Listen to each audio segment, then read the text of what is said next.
Hello my dear aspirants, स्वागत करती हूँ आप सबका Murari Lal GS research centre YouTube channel पे। और एस्पिरेंट्स बताइए, आप सबकी तैयारी कैसी चल रही है? तैयारी तो अच्छे से चल रही है ना? दिए गए अभी तक जितने भी लेसन्स है, प्रैक्टिस सेट्स है, सब चेक तो किए होंगे ना?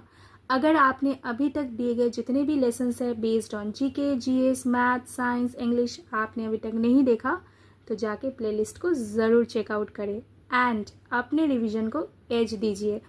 इस लेसन पे हम लोग कुछ इंपॉर्टेंट क्वेश्चंस को देखेंगे, साथ ही साथ इंपॉर्टेंट कोर कॉन्सेप्ट्स को भी रिवाइज करेंगे। तो बने रहिएगा इस लेसन के एंड तक। लेसन अच्छा लगे, प्रैक्टिस अच्छे से हो रही हो तो डेफिनेटली लेसन को लाइक करें, ज़्यादा से ज़्यादा लोगों तक शेयर करें एंड चैनल पे नए हैं तो चैनल को सब्सक्राइब करना बिल्कुल भी ना भूलें। So let's begin our practice now. सबसे पहला क्वेश्चन क्या है देख लेते हैं। The given sentence contains an error, select the option that correctly rectifies the error. चलिए एरर को रेक्टिफाई करते हैं, सही ऑप्शन को चूज करते हैं, लेकिन क्वेश्चन को अच्छे से पढ़ना बहुत जरूरी है। That career competition was the difficultest exam he had ever given. ठीक है, अब देखते हैं हिंट को। एक वर्ड है यहाँ पे डिफिकल्टेस्ट, ठीक है, इसके आगे एक डेफिनाइट आर्टिकल है द। ठीक है, तो जब हम लोग डेफिनाइट आर्टिकल दी को अप्लाई करते हैं तो इसके साथ हम लोग सुपरलेटिव वर्ड को अप्लाई करते हैं। ठीक है, जैसे यहाँ पे क्या होना चाहिए था, वर्ड तो है अपना डिफिकल्ट, लेकिन डिफिकल्टेस्ट नहीं होना चाहिए था, यहाँ पे होना चाहिए था मोस्ट डिफिकल्ट। क्लियर? अब ऑप्शंस को चेक करते हैं। That career competition was the difficultest exam than any he had ever given. अब देखिए than को हम लोग कब अप्लाई करते हैं? कंपैरेटिव कंपैरिजन को जब हम लोग करते हैं एडजेक्टिव्स को, तब कंपैरेटिव डिग्री पे हम लोग than का अप्लाई करते हैं। और यहाँ पे कंपैरेटिव डिग्री अगर होती तो यहाँ पे क्या होना चाहिए था? More difficult. I hope this is clear. So this is wrong. This option is absolutely wrong. That career competition was the most difficult exam than any he had ever given. अब यहाँ पे देखिए, नजर हटी दुर्घटना घटी। भाई मोस्ट डिफिकल्ट होना चाहिए था। आप अगर यहीं तक पढ़ के ऑप्शन को चूज कर लोगे तो ये गलत हो जाएगा, क्योंकि देखो जस्ट नेक्स्ट टू इट यहाँ पे क्या दिया हुआ है? देन। ये तो होना नहीं है इस पे, this is wrong. That career competition was the most difficultest exam he had ever given. This is also wrong. Clear? Because of the usage, the application of the word difficult. ठीक है, superlative version में the most difficult होना चाहिए था, difficultest नहीं होना चाहिए था। That career competition was the most difficult exam he had ever given. This is the correct answer. I hope my dear aspirants you have got the answer correct. Clear? तो हम लोगों ने क्या देखा, अगर आपको कंपैरिजन ऑफ एडजेक्टिव से सवाल पूछा जाए तो आप पहले वर्ड ऑफ एडजेक्टिव को देखिए। ठीक है, हर एक वर्ड को पढ़िए, ध्यान से पढ़िए। ऑप्शन को चेक करते वक्त आप खाली जितना एरर वाला पोर्शन है इसे फाइंड आउट कर लोगे, बाकी नहीं देखोगे तो नहीं चलेगा, क्योंकि आपको पूरा जो जितना भी पैटर्न है, जितना भी स्ट्रक्चर है, सेंटेंस को पूरा ग्रामेटिकली रेक्टिफाई करना पड़ेगा। ठीक है, इस पॉइंट को आप डेफिनेटली याद रखें। ठीक है, जब भाई आंसर कर ही रहे तो हर पॉइंट को देख लेना ज़रूरी है। ठीक है, after all this is your प्रयास। ठीक है, ये आपका प्रयास है, ये आपका सपना है, ये आपका एग्ज़ाम है। You are only giving competition to yourself. ठीक है, तो चलिए एस्पिरेंट अब इस क्वेश्चन को देख लेते हैं। Select the most appropriate option that can substitute the underline segment in the given sentence. आपको दे दिया गया एक सेंटेंस, इस अंडरलाइन सेगमेंट को आपको क्या करना है? सब्सटीट्यूट कर देना है करेक्ट आंसर के साथ। तो आपको क्या करना है? डिस्पाइट ऑफ को सब्सटीट्यूट कर देना है, because this is the underline segment. ठीक है, अब आपके माइंड पे ये होना चाहिए कि क्या डिस्पाइट ऑफ करेक्ट यूजेज है। ठीक है, अगर नहीं है तो क्यों नहीं है, तो चलिए जानते हैं। डिस्पाइट, ठीक है, पहले तो आपको डिस्पाइट का मतलब पता होना चाहिए। डिस्पाइट का मतलब है इवन दो, ठीक है, इवन दो। क्लियर। अब डिस्पाइट को हम लोग किस तरीके से यूज करते हैं, देखो डिस्पाइट को हम लोग प्रेपोजिशन के तौर पे यूज करते हैं, ठीक है, क्लियर। अब देखिए यहाँ पे क्या है, डिस्पाइट ऑफ, आपको तो पता ही है ऑफ भी एक प्रीपोजिशन है, लेकिन डिस्पाइट के साथ ऑफ को हम लोग कभी भी यूज नहीं करते हैं। हम लोग ऑफ को कब यूज करते हैं, अगर डिस्पाइट की जगह इन स्पाइट रहता, इन स्पाइट ऑफ, तब हम लोग ऑफ को अप्लाई कर सकते थे। This is correct. तो डिस्पाइट को हम लोग सिर्फ डिस्पाइट के तौर पे ही यूज करते हैं। कब कब हम लोग डिस्पाइट को अप्लाई कर सकते हैं, देखो डिस्पाइट को हम लोग नाउन के साथ अप्लाई कर सकते हैं, ठीक है, प्रोनाउन के साथ भी हम लोग अप्लाई कर सकते हैं। जैसा कि मैं अगर एक एग्जाम्पल दूं, जैसे डिस्पाइट और नाउन को अगर हम लोग अप्लाई करें साथ में, जैसे despite the bad whether I went for work, ठीक है, मतलब इतना वेदर खराब था फिर भी, even though, okay, I went for work, ठीक है। अच्छा, डिस्पाइट को हम लोग जेरंड के साथ भी अप्लाई करते हैं, ठीक है, ठीक है, क्लियर। अब कैसे अप्लाई करते हैं, जैसे देखो despite working hard I still can not perform well, ठीक है। तो डिस्पाइट को हम लोग जेरंड मतलब वर्ब एंडिंग विथ आईएनजी, इसके साथ भी अप्लाई कर सकते हैं। क्लियर, समझ में आ रही है आपको। अब देखो ऑप्शन को देखते हैं, ऑप्शन पे क्या है, डिस्पाइट है, so this is the correct answer, okay, clear. अब despite of, this is wrong, despite is correct. Despite की जगह पे हम लोग इन स्पाइट ऑफ को भी अप्लाई कर सकते थे, ठीक है, लेकिन देखो यहाँ पे क्या है, इन स्पाइट, तो this is wrong, okay, in view of wrong, due to भी रॉन्ग है। क्लियर। अब इन स्पाइट को आप लोग, इन स्पाइट ऑफ को आप लोग कैसे यूज कर सकते हैं, अब आप इन स्पाइट ऑफ को कैसे यूज कर सकते हैं, ठीक है। जैसे देखो एक एग्जाम्पल अगर इन स्पाइट ऑफ का दूं मैं, ठीक है, they went out for work in spite of heavy rain. Clear my dear aspirants, I hope this is absolutely clear to you all कि डिस्पाइट को हम लोगों को कैसे अप्लाई करना है, इन स्पाइट ऑफ को हम लोगों को कैसे अप्लाई करना है, ठीक है। चलो, अगर लेसन अच्छी लग रही हो, प्रैक्टिस अच्छे से हो रही हो, तो लाइक करें इस लेसन को, इस वीडियो को ज़्यादा से ज़्यादा लोगों तक पहुंचा दें, शेयर करें इसे, एंड चैनल पे नए हैं तो Monali Lal GS research centre YouTube channel को सब्सक्राइब करना बिल्कुल भी ना भूलें, बेल आइकन को भी डेफिनेटली हिट करें to get notification of all our uploaded lessons on time. Let us move to the next question. Select the most appropriate idiom. सवाल आपको पूछा गया from the topic idiom. To fill in the blank, देखिए blank दिया गया sentence पे, इसको आपको fill करना है, ठीक है। चलो आप करेक्ट ऑप्शन को देखेंगे, लेकिन साथ ही साथ दिए गए जितने भी ऑप्शन है इसे भी तैयार कर लेंगे, ठीक है। The play I saw last night was a blank, ठीक है। Hit the road, hit the hay, smash hit, hit the roof, hit the roof. Hit the road का क्या मतलब है, देखो when we say about hit the road, इसका मतलब क्या है, टू स्टार्ट अ जर्नी और टू लीव अ प्लेस, ठीक है। टू स्टार्ट अ जर्नी और लीव अ प्लेस, क्लियर, इसका मतलब है हिट द रोड। तो यहाँ पे तो ये अप्रोप्रिएट नहीं है, so this is wrong. Hit the hay, hit the hay का क्या मतलब है, टू गो टू बेड, ठीक है, so this is also wrong.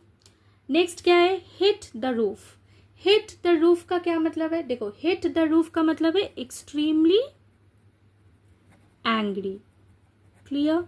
तो यहाँ पे तो प्ले देखने के बाद the play I saw last night was a hit the roof, कैसे होगा, this is not correct, so the correct option is smash hit.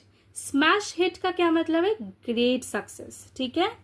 तो यहाँ पे क्या होना चाहिए, smash hit, great success, clear. अब इसके साथ बहुत बार पूछा गया है ऐसा सवाल इसको भी देख लेते हैं। जैसे hit the sack, hit the sack है, देखो अब इसके साथ हिट द सैक, इसको भी थोड़ा तैयार कर लेते हैं।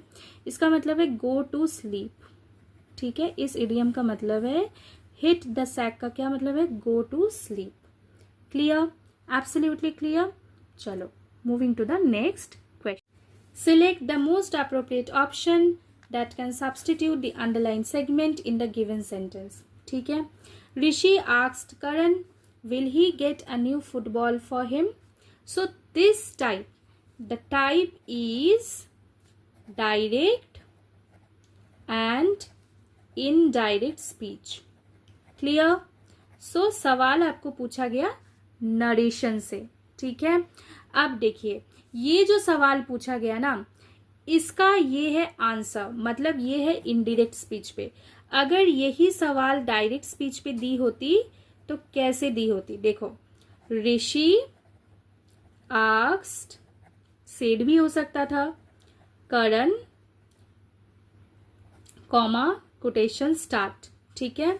ऋषि asked Karan comma quotation start, will he get a new football for him, तो ये क्या होता था, will you get a new football for me, ये होना चाहिए था, ठीक है। तो सवाल अगर डायरेक्ट स्पीच पे होती तो बिल्कुल ऐसे होती, ऋषि आस्क्ड करण या फिर Rishi said Karan comma quotation start, will you get a new football for me question mark quotation close. अब इसका इनडायरेक्ट स्पीच पे क्या आंसर बनता, ठीक है। तो इसका इनडायरेक्ट स्पीच पे आंसर क्या बनता, ऋषि आस्क्ड करण, ठीक है। कॉमा कोट यहाँ पे क्या हो जा रहा है, रिमूव हो जा रहा है, ठीक है। तो यहाँ पे क्या अप्लाई होता, इफ। क्लियर, क्लैरिटी मिल रही हो ना तो बताना। ऋषि आस्क्ड करण इफ, ठीक है। अब ऋषि करण को करण बोल रहा है, तो क्वेश्चन पूछते वक्त उसने यू कहा था, लेकिन हम लोग करण को क्या बोलेंगे, he. So Rishi asked Karan if he, okay.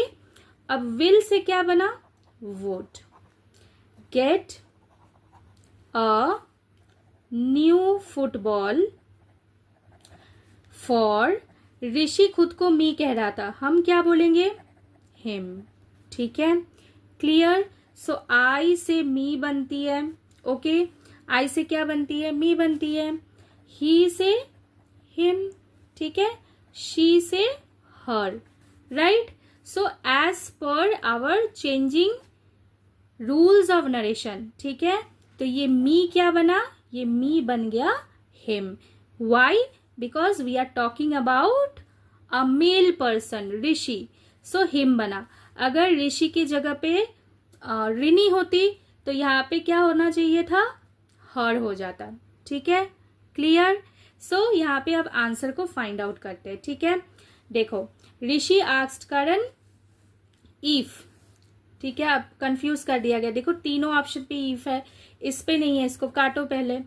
If he would get a new football for him, if he would get a new football for him, ठीक है। So this is the correct Uttar, okay. These two are wrong. देखो यहाँ पे तो will है, changing rules of narration is not followed here, and if would he get a new football for him, this is also wrong. Clear? So our correct option is if he would get a new football for him. Clear? Absolutely clear. तो इस तरीके से हम लोगों ने ना ही सिर्फ इसको सब्सटीट्यूट किया, बल्कि इसके साथ साथ हम लोगों ने इस कॉन्सेप्ट को भी रिवाइज किया, ठीक है। Let us move to the next question. अब नेक्स्ट क्वेश्चन को पढ़ने से पहले, इसका आंसर करने से पहले मैं आप सबसे कहना चाहती हूँ कि दिए गए जितने भी प्रैक्टिस सेट्स है, चाहे वो जीके जीएस के ऊपर हो या फिर वो कंप्यूटर से रिलेटेड हो, इंग्लिश, मैथ, साइंस, आप जाके प्लेलिस्ट में डेफिनेटली चेकआउट करें। इस वीडियो के डिस्क्रिप्शन बॉक्स को डेफिनेटली चेक करें, दिए गए लिंक को क्लिक करके आप अपने प्रैक्टिस को कंटिन्यू रखें।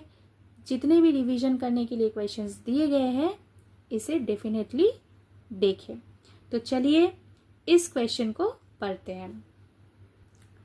Select the option that will improve, ठीक है, sentence improvement, improve the underline part of the given sentence. So this is the given sentence, ठीक है। In case no improvement is needed, select no improvement required, ठीक है। देखो option में भी दिया हुआ है no improvement required। अगर आपको लगे इम्प्रूवमेंट की दरकार नहीं है इस दिए गए सवाल को पढ़ने के बाद, तो आप डेफिनेटली नो इम्प्रूवमेंट रिक्वायर्ड को सिलेक्ट करेंगे। अगर आपको अंडरलाइन वर्जन को देखते हुए लगे कि यहाँ पे कुछ गलती है, कुछ गलत है, जिसके होने के चांसेस होते हैं, अच्छे से पढ़िए, सेंटेंस को समझिए, स्ट्रक्चर को, और फिर आंसर करने की कोशिश करिए। The new chairman of the company announced attracted bonus for the employees on the occasion of the new year, ठीक है। अब देखिए यहाँ पे गलत किस पोर्शन पे है। अंडरलाइन वर्जन को देख लेते हैं पहले। अनाउंस्ड अट्रैक्टेड बोनस, ठीक है। अब देखो वर्ड क्या है, अट्रैक्ट, ठीक है। तो अट्रैक्ट का क्या मतलब है, टू क्रिएट इंटरेस्ट, ठीक है, इसे हम लोग अट्रैक्ट करना कहते हैं। अब अट्रैक्ट से हम लोग करते हैं अट्रैक्टिव। अट्रैक्टिव का क्या मतलब है, describing something appealing, describing something appealing, ठीक है, क्लियर। अट्रैक्टिंग अगर होती मतलब क्या, एक प्रेजेंट पार्टिसिपल फॉर्मेशन हो जाती, ठीक है, प्रेजेंट पार्टिसिपल, ओके, ठीक है। और अगर अट्रैक्टेड जो कि दिया हुआ है यहाँ पे, इसका क्या मतलब है भाई, इसका या तो ये पास्ट और नहीं तो पास्ट पार्टिसिपल, ठीक है, ये होना चाहिए। लेकिन यहाँ पे कैसे हुए, ऑलरेडी अनाउंस्ड है, this is the V2 form of announce, ठीक है। तो बोनस, बोनस को यहाँ पे डिस्क्राइब किया जा रहा है, ठीक है, बोनस को यहाँ पे डिस्क्राइब किया जा रहा है। तो यहाँ पे क्या होना चाहिए था, वर्ड ऑफ एडजेक्टिव होना चाहिए था। अच्छे से समझो, adjective means what, whenever you are describing a noun और प्रोनाउन, ठीक है ना, तो उसको हम लोग एडजेक्टिव कहते हैं। तो यहाँ पे क्या होना चाहिए था, यहाँ पे होना चाहिए था अट्रैक्टिव। Clear, absolutely clear. चलो, नो इम्प्रूवमेंट रिक्वायर्ड, क्यों भाई, यहाँ पे तो इम्प्रूवमेंट रिक्वायर्ड है, तो this is wrong. Announced an attractive bonus for the employees, this one is correct, okay. Attractive, this is adjective, clear. अब so the correct answer is the new chairman of the company announced attractive bonus for the employees on the occasion of the new year. Clear? I hope this is absolutely clear. Let us move to the next question. Select the option that can be used as one word substitute for the underlined group of words. One word substitution से सवाल आपको पूछा गया, चलो देख लेते हैं। I suppose dancing that well would require a lot of actual application. अब actual application मतलब क्या, मतलब आप डांस को कर रहे हो, ठीक है, कंटिन्यूअसली एफर्ट आप डाल रहे हो उस पर, ठीक है ना, मतलब आप कंटिन्यूअसली किसी एक्शन को कर रहे हो, ठीक है, इन ऑर्डर टू इम्प्रूव, तो उसे हम लोग क्या कहते हैं, प्रैक्टिस कहते हैं, ठीक है। सो इसे हम लोग क्या करेंगे, इसका वन वर्ड सब्सटीट्यूट वर्ड है प्रैक्टिस।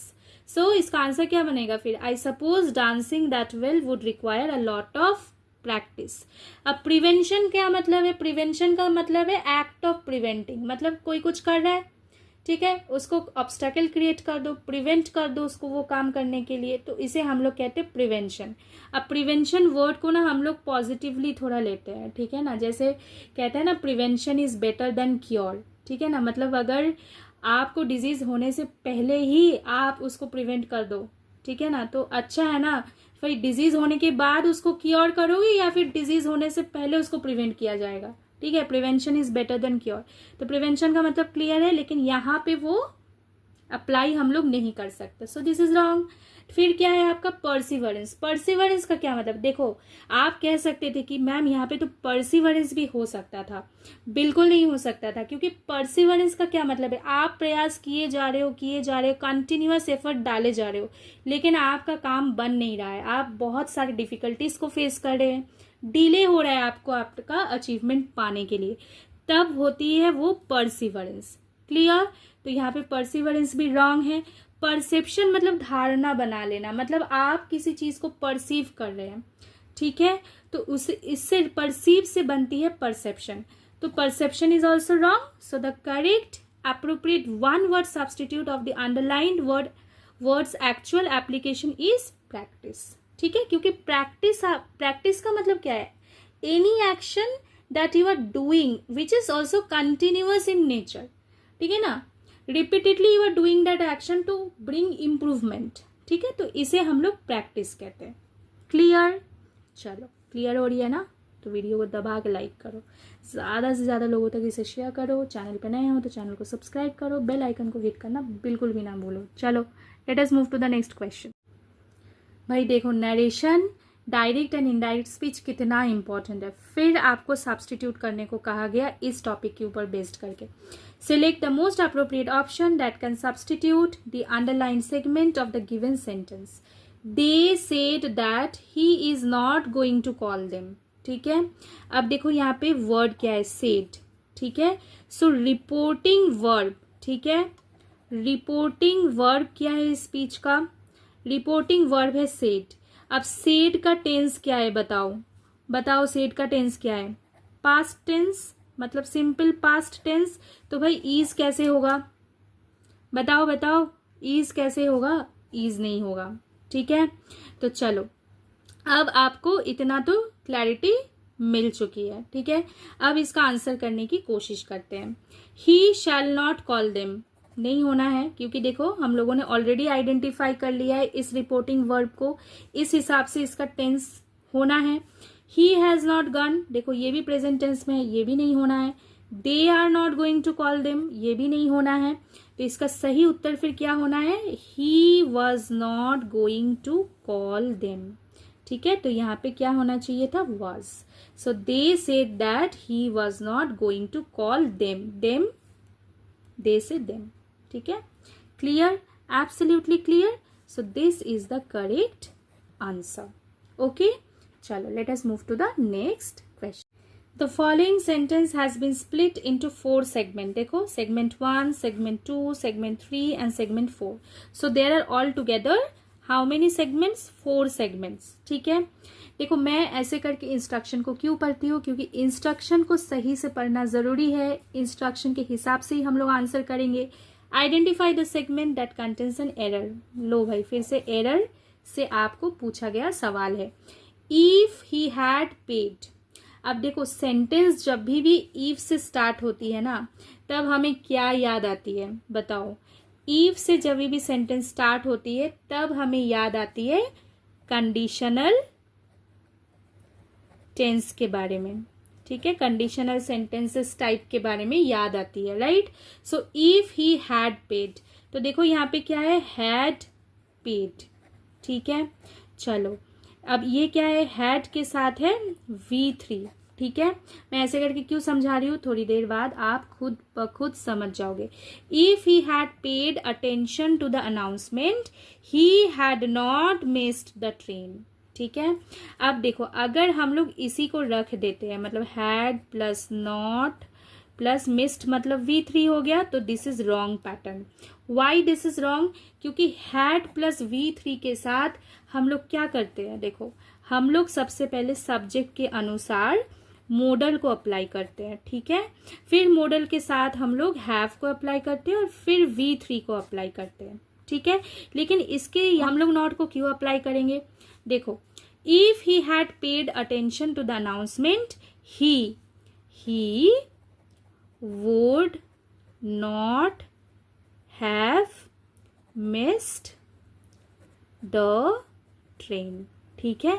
सो हम लोग नॉट को अप्लाई करेंगे। Clear?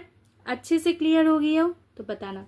If he had paid attention to the announcement he would not have missed the train, ठीक है। तो हमारा रॉन्ग फिर किस पोर्शन पे निकला? किस सेगमेंट पे? इस सेगमेंट पे। तो आपको क्या करना है? इस सेगमेंट को ऑप्शन में से फाइंड आउट करके उसे टिक कर देना है, ठीक है। आपको बस इतना ही कहा गया। तो यहाँ पे क्या होना चाहिए था? सही आंसर हैड नॉट, क्योंकि इसी पोर्शन पे आपका एरर है। आपको खाली क्या कहा गया, identify the segment that contains an error and this segment contains an error. अब एरर क्यों है ये आपको यहाँ पे समझाया गया, ये आपको यहाँ पे एक्सप्लेन किया गया। क्यों एक्सप्लेन किया गया, ताकि आपके मन में कॉन्फिडेंस हो, जब आप खुद भी आंसर करो, आइडेंटिफाई कर लो किसी सेगमेंट को, तो आपके माइंड पे ये होना चाहिए एक्सप्लेनेशन, तभी आप कॉन्फिडेंट रहोगे कि हाँ मैंने सही आइडेंटिफिकेशन किया है। ठीक है, तो आपको इसको बदलना नहीं था, आपको सिर्फ इस पोर्शन को जहाँ पे एरर है इसे आइडेंटिफाई करना था और इस आइडेंटिफाइड सेगमेंट को ऑप्शन में से चुन के उसका आंसर कर देना था। ठीक है, क्लियर। तो टाइप आपका क्या है, थर्ड कंडीशनल टेंस। ये क्या बन रही है, थर्ड कंडीशनल टेंस।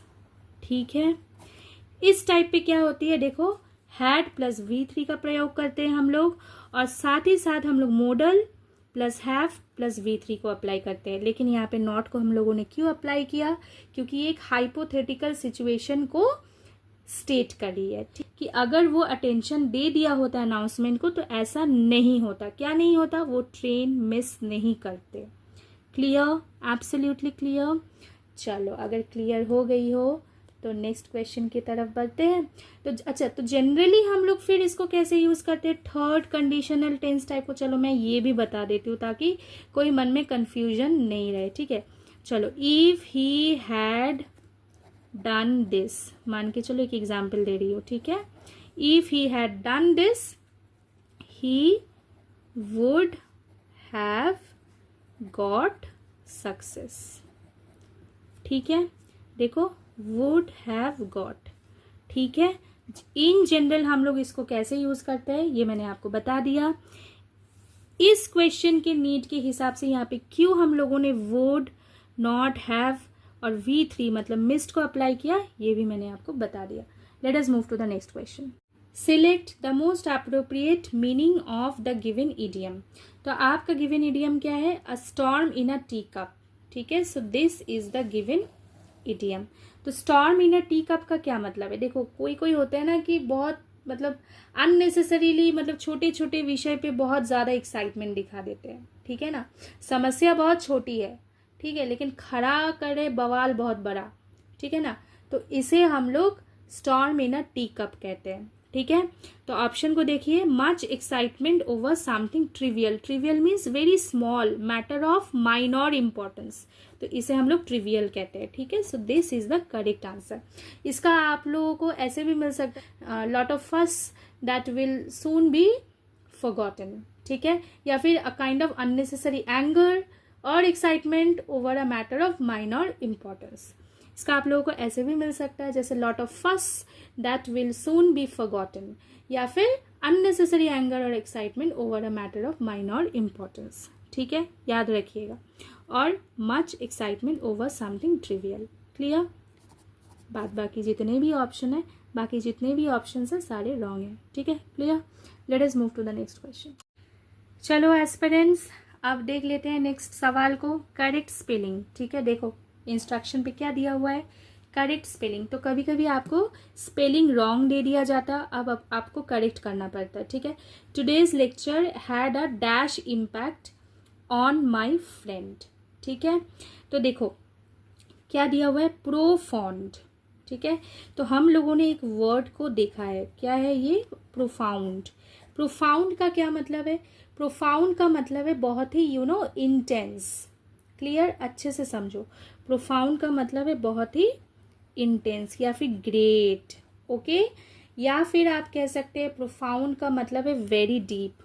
ठीक है, तो यहाँ पे वर्ड क्या होना है, टुडेज लेक्चर, जो लेक्चर दिया गया, had a profound impact on my friend, मतलब इस लेक्चर को मेरे फ्रेंड ने बहुत ही स्ट्रांगली एक्सपीरियंस किया। ठीक है, मेरे फ्रेंड ने इस लेक्चर को बहुत स्ट्रांगली एक्सपीरियंस किया, तो इसका एक डीप या फिर इंटेंस या फिर ग्रेट इम्पैक्ट पड़ा होगा फ्रेंड पे।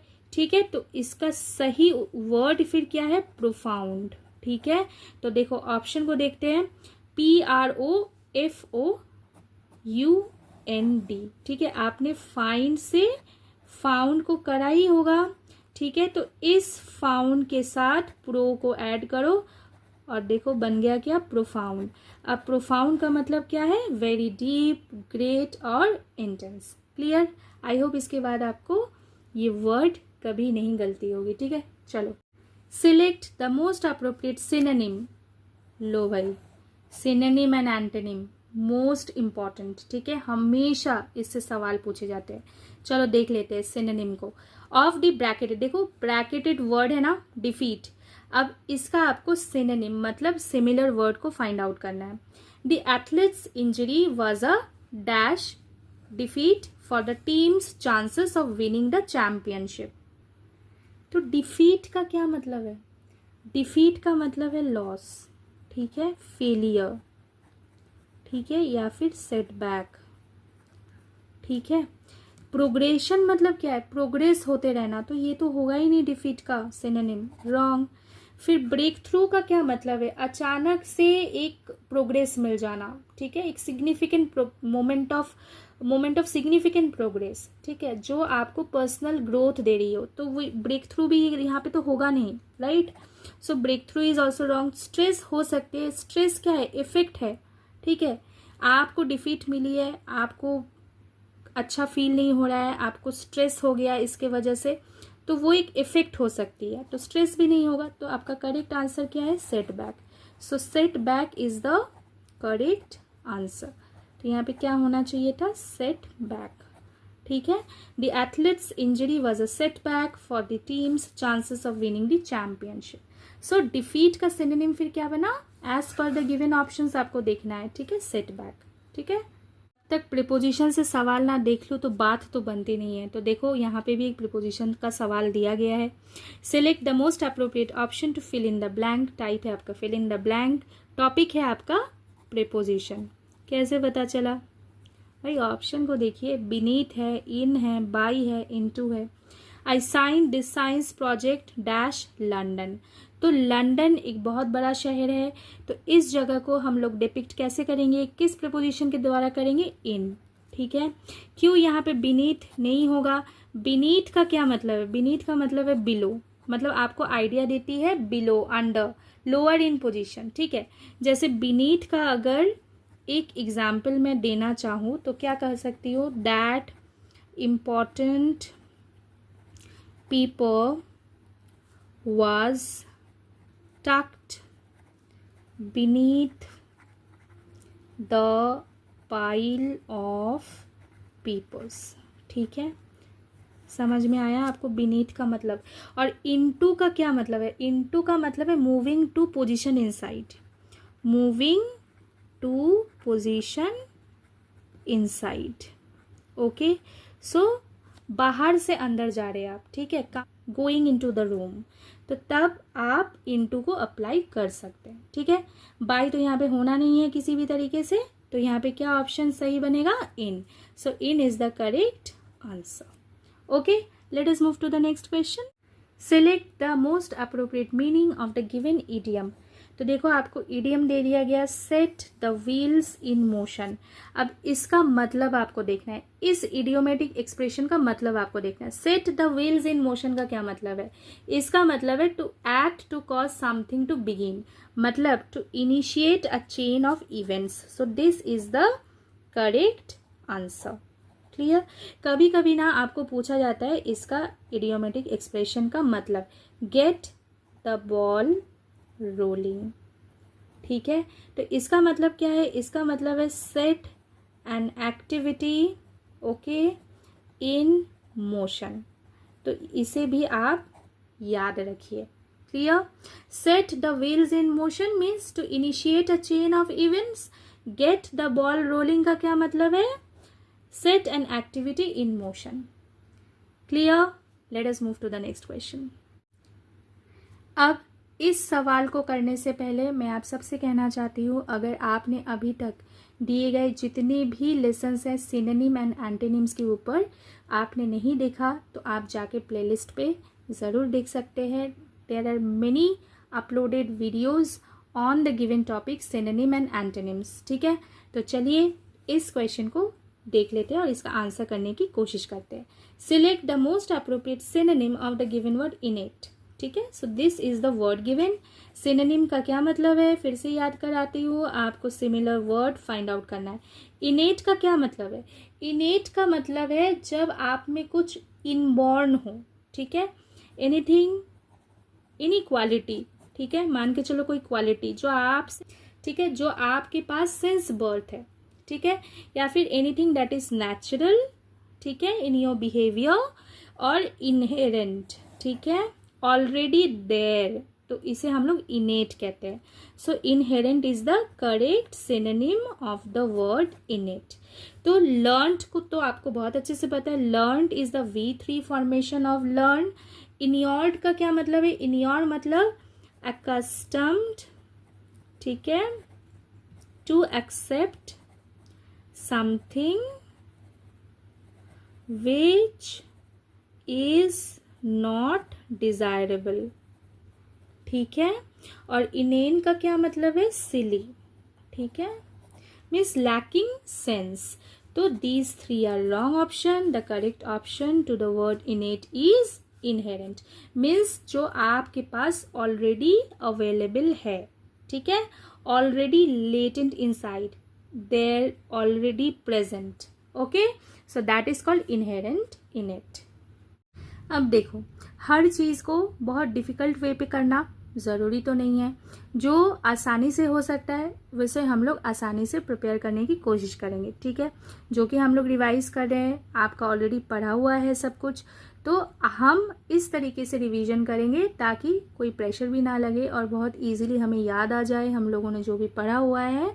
तो चलिए इस क्वेश्चन को देखते हैं। The following sentence has been split into 4 segment. देखिए इसका भी 4 सेगमेंट है। अब एक सेगमेंट पे आपका क्या होना है, ग्रामेटिकल एरर। तो फाइंड आउट करते हैं। आई had a bad habit of waking up lately. ठीक है, चलो वेकिंग अप मतलब जगना, ठीक है, बैड हैबिट, ठीक है। तो ये लेटली जो वर्ड है ना, तो लेटली का मतलब पहले समझते। देखो लेटली मतलब, देखो आपको क्या आइडिया दे दिया गया, लेट, ठीक है, लेटली से आपको लगेगा ये तो बिल्कुल सही है, नहीं सही नहीं है, दिस इज रॉन्ग। तो देखो ऑप्शन में देख लेते हैं, आइडेंटिफाई तो हम लोगों ने कर लिया, दिस इज रॉन्ग, यहाँ पे एरर है, तो lately this is the correct answer. लेकिन ये रॉन्ग, एरर इसमें है क्या, ठीक है, इसको फाइंड आउट करते हैं। लेटली का मतलब है रिसेंटली, ठीक है। अब बताओ, आप रिसेंटली वेकअप कर रहे हो क्या, नहीं, आप देरी से वेकअप कर रहे हो, ठीक है।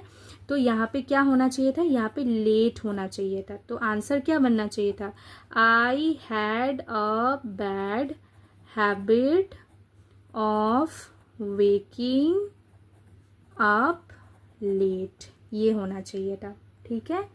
तो आपको तो सब्स्टिट्यूट करने को नहीं कहा गया, आपको कहा गया आइडेंटिफाई करना है और आइडेंटिफाई करके उस ऑप्शन को आंसर कर देना है, बस, ठीक है। लेकिन ये आपको क्यों कहा गया, ताकि आपको क्लियर आउट हो कि यहाँ पे एरर क्यों है और किस टाइप का एरर है, ठीक है। Let us move to the next question. Select the most appropriate option to fill in the blank. देखो ऑप्शन में क्या है, नेवर, नेवर मतलब कभी भी नहीं, एट नो टाइम, ठीक है, नेवर का मतलब। फिर क्या है, देखो नो, नो मने क्या बताओ, नॉट एनी, नो मतलब क्या, नॉट एनी। अब देखो नीदर नॉर है, अब नीदर कंटिन्यूएशन नॉर, ये क्या है पता है, कोरिलेटिव कंजंक्शन, ठीक है, एक के साथ एक फ्री। नीदर को अप्लाई करो तो नॉर को भी अप्लाई करना है, और ईदर को अप्लाई करो तो और को अप्लाई करना है, ठीक है। ये नेगेटिव कॉनोटेशन है, ये पॉजिटिव कॉनोटेशन है, ठीक है। अब देखो यहाँ पे सही उत्तर क्या है, नीदर नॉर तो होना नहीं है, यहाँ पे नॉर कहीं पे तो है नहीं, ठीक है। It is no too late, ये भी रॉन्ग है, तो यहाँ पे क्या है, it is never too late. So never is the correct option, it is never too late to start your own business. Clear, absolutely clear. चलो अब नेक्स्ट सवाल को देख लेते हैं। अब एस्पिरेंट्स, आप सबसे कहना चाहती हूँ, अगर हमारा प्रयास आपको अच्छा लग रहा है, आप कुछ वैल्यू एडिशन कर पा रहे हो अपने प्रैक्टिस पे, तो डेफिनेटली हमें बताइए, कमेंट करिए, हमें पता चलती है आपके व्यू पॉइंट्स। एंड अच्छा लगे तो लाइक करें लेसन को, ज़्यादा से ज़्यादा लोगों तक डेफिनेटली शेयर करें। Select the option that can be used as a one word substitute. चलो फिर से वन वर्ड सब्स्टिट्यूशन से सवाल पूछा गया। गिवन ग्रुप ऑफ वर्ड्स को पढ़ लेते हैं। A keeper or custodian of a museum. ठीक है, तो सही उत्तर क्या है अपना? Curator.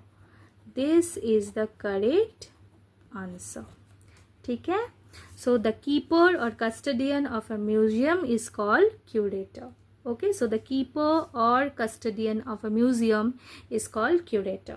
Okay, let us move to the next question. Next सवाल को पढ़ते हैं। Select the option that will improve the underline part of this given sentence. This is the given sentence. इसका अंडरलाइन पार्ट जो है इसे आपको क्या करना है? इम्प्रूव करना है। In case no improvement is needed, तो आपको क्या करना है? नो इम्प्रूवमेंट रिक्वायर्ड को टिक करना है। ठीक है, suspend all the employees. So we are talking about whom? We are talking about employees. ठीक है, so we are referring whom? We are referring employees. ठीक है, एम्प्लॉयज मतलब क्या? पर्सन्स। ठीक है, एम्प्लॉयज मतलब we are referring to persons, group of persons, number of persons. तो ये क्या बता रही है? Plural noun. ठीक है, क्लियर। तो यहाँ पे हैज की जगह पे क्या होना चाहिए? हैव होना चाहिए। ठीक है, और यहाँ पे विच की जगह पे क्या होना चाहिए था? हु होना चाहिए था। ठीक है, तो अपना किस पोर्शन पे रॉन्ग है बताओ? हु हैव बीन कमिंग होना चाहिए था। इसके जगह पे क्या है? Which has been coming. So who have been coming is the correct answer. तो यहाँ पे आपको क्या करना था? आपको इम्प्रूवमेंट अगर रिक्वायर्ड है तो इम्प्रूव्ड किया हुआ जो ऑप्शन है इसे फाइंड आउट करना था। ठीक है, हो गया ना? Suspend all the employees who have been coming late. ठीक है, देखो, suspend all the employees. Since we are referring to employees, that is why we are applying who. Employees more than one employee, that's why we are applying have been coming, okay, late. Clear? चलो, let us move to the next question. Select the most appropriate option to fill in the blank. अब देखो, SAILS, इस cell का क्या मतलब है? Act of travelling on a boat. ठीक है, travel through water. So this cruise ship dash in November and December. तो ये जो क्रूज शिप है ये सेल करती है in November and December. So sales is the correct answer. Sales मतलब क्या? सेल्स देखो ये एक वर्ब है। ठीक है, इसका मतलब क्या? Exchange of goods and services for money. तो ये तो यहाँ पे होगा नहीं, दिस इज रॉन्ग। SALES ये है अपना नाउन। ठीक है, इसका क्या मतलब है? Event of something being sold. तो ये भी नहीं होना है। और सील देखो, सील का दो मतलब है, एक तो सी एनिमल है। ठीक है, और दूसरा है कोई एक ऑफिशियल मार्क जो हम लोग डॉक्यूमेंट पे पुट करते हैं। ठीक है, कोई ऑफिशियल मार्क जो डॉक्यूमेंट पे पुट करते हैं तो उसे हम लोग सील कहते हैं। तो ये भी यहाँ पे रॉन्ग है। क्लियर? चलो, let us move to the next question. Select the most appropriate option to fill in the blank. देखिए, इतने सारे सवालों को प्रैक्टिस करते हुए हम लोग पहुंच गए इस प्रैक्टिस सेट के लास्ट क्वेश्चन पे। तो अच्छे से इस लास्ट क्वेश्चन को प्रैक्टिस कीजिए। My son turn a year older on his birthday recently dash March 14। Clear? तो देखो यहाँ पे एक मंथ मेंशन किया गया डेट के साथ। ठीक है, तो जब कभी भी मंथ जो स्पेसिफिक हो, ठीक है, कोई डे, ठीक है, या फिर कोई डेट हम लोग अप्लाई, मतलब इसके पहले हम लोग किस प्रीपोजिशन को अप्लाई करते हैं? हम लोग ऑन को अप्लाई करते हैं। ठीक है, सो यहाँ पे करेक्ट उत्तर क्या बनता? On. Clear? At, over and in, these are wrong. ठीक है, करेक्ट यूजेज ऑफ प्रीपोजिशन हमें क्या सिखाती है कि जब कभी भी कोई स्पेसिफिक मंथ हो, डे हो, डेट हो, तो इसके पहले हम लोग किस प्रीपोजिशन को अप्लाई करते हैं? ऑन को अप्लाई करते हैं। ठीक है, सो March 14 इसके आगे क्या अप्लाई करना था, on. Clear, so on is the correct option. दोस्तों मैं आप सबसे कहना चाहती हूँ, अगर हमारा प्रयास आप लोगों को अच्छा लग रहा है, दिए गए जितनी भी प्रैक्टिस सेट है, चाहे वो जीके जीएस के ऊपर हो, कंप्यूटर से रिलेटेड हो, मैथ्स से रिलेटेड हो, साइंस से रिलेटेड हो, इंग्लिश से रिलेटेड हो, आप किसी भी कम्पिटिटिव एग्जाम्स की तैयारी कर रहे हैं, आप डेफिनेटली इन दिए गए प्रैक्टिस सेट्स को चेकआउट कर सकते हैं एंड अपने प्रिपरेशन को एज दे सकते हैं। हमारे साथ बने रहने के लिए तथा Murari Lal GS research centre YouTube channel के साथ बने रहने के लिए इस चैनल को अगर आपने इस यूट्यूब चैनल को सब्सक्राइब नहीं किया तो इसे डेफिनेटली सब्सक्राइब करें, बेल आइकन को हिट करें to get notifications of our uploaded videos on time. ये लेसन अच्छा लगा, हमारा प्रयास अच्छा लगा, इस प्रैक्टिस सेट के साथ आपने खूब सारे क्वेश्चंस को अच्छे से प्रैक्टिस किया हो तो इसे लाइक करें, ज़्यादा से ज़्यादा लोगों तक इस वीडियो को पहुंचा दें, इसे शेयर करना बिल्कुल भी ना भूलें। बने रहिए हमारे साथ, मिलते हैं नेक्स्ट वीडियो पे, अपना ध्यान रखिए, टेक केयर, थैंक यू।